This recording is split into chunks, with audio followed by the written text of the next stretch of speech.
Bíblia Israelita completa, Shoftim, Juízes, capítulo número 8.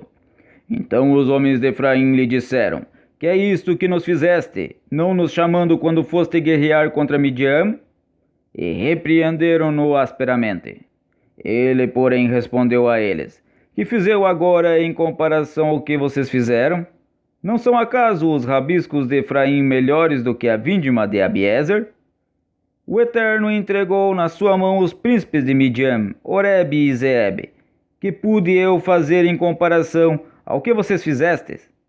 Então a sua ira se abrandou para com ele quando falou esta palavra.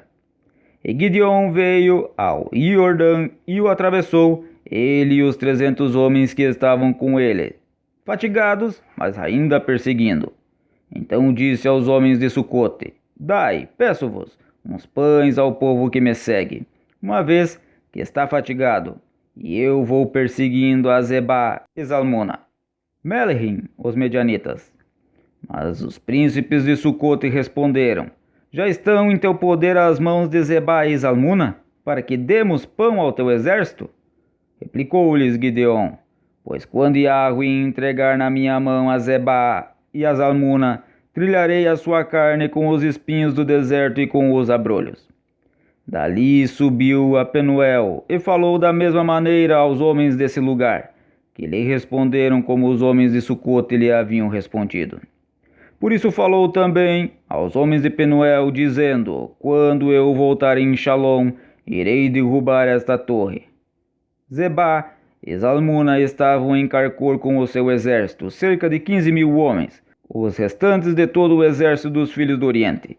Haviam caído 120.000 homens que puxavam da espada. Subiu Gideon pelo caminho dos que habitavam em tendas ao oriente de Nobá e Jogbea, e feriu aquele exército, uma vez que se dava por seguro. E fugindo Zebá e Zalmuna, Gideon os perseguiu, tomou presos esses 2 melehim dos medianitas e desbaratou todo o exército. Voltando Gideon, filho de Ioash da guerra pela subida de Heres, tomou preso a um moço dos homens de Sucote e os inquiriu. Este lhe deu por escrito os nomes dos príncipes de Sucote e dos seus longevos, 77 homens. Então veio aos homens de Sucote e disse: Veja aqui Zebá e Zalmuna, a respeito dos quais me escarnecestes, dizendo: Por acaso já estão em teu poder as mãos de Zebá e Zalmuna para que demos pão aos teus homens fatigados? Nisso tomou os longevos da cidade, espinhos e abrolhos no deserto, e com eles ensinou aos homens de Sucote. Também derrubou a torre de Penuel e matou os homens da cidade. Depois perguntou a Zebá e a Zalmuna como eram os homens que matastes em Tabor. E responderam eles: Qual você é, tais eram eles. Cada um parecia filho de Melech. Então disse ele: Eram meus irmãos, filho de minha ima. Vive Yahweh, que se lhe tivesseis poupado a vida, eu não vos mataria. E disse a Ieter, seu primeiro filho: Levanta-te, mata-os. O jovem, porém, não puxou da espada, porque temia, uma vez que ainda era muito moço. Então disseram Zebá e Zalmuna: Levanta-te tu mesmo, e acomete-nos, porque qual o homem tal a sua força? Levantando-se Gideon, matou Zebá e Zalmuna, e tomou os crescentes que estavam aos pescoços dos seus camelos. Então os homens de Israel disseram a Gideon: Domina sobre nós, assim tu, como teu filho e o filho do teu filho, uma vez que nos livraste da mão de Midian. Gideon, porém, respondeu a eles: Nem eu dominarei sobre vocês, nem meu filho, mas Yahweh sobre vocês dominará. Disse-lhes mais Gideon: Uma petição farei a vocês. Dá-me cada um de vocês os brincos do despojo, porque os inimigos tinham brincos de ouro, uma vez que eram ismaelitas. Ao que disseram eles: De boa vontade as daremos. E estenderam uma capa na qual cada um deles deitou os brincos do seu despojo. E foi o peso dos brincos de ouro que ele pediu, 1.700 ciclos de ouro, afora os ornamentos em forma de meia-lua, os colares e as vestes de púrpura que os melehim de Midian trajavam, afora as correntes que os camelos traziam ao pescoço.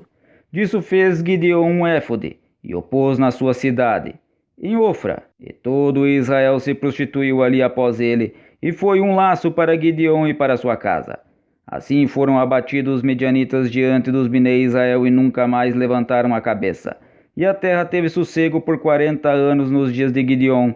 Então foi Jerubbaal, filho de Ioashi, e habitou em sua casa. Gideon teve 70 filhos que procederam da sua coxa, porque tinha muitas mulheres.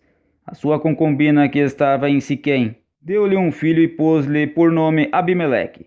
Morreu Gideon, filho de Ioashi, numa boa velhice, e foi sepultado no sepulcro de seu aba Ioashi, em Ofra dos Abiesritas.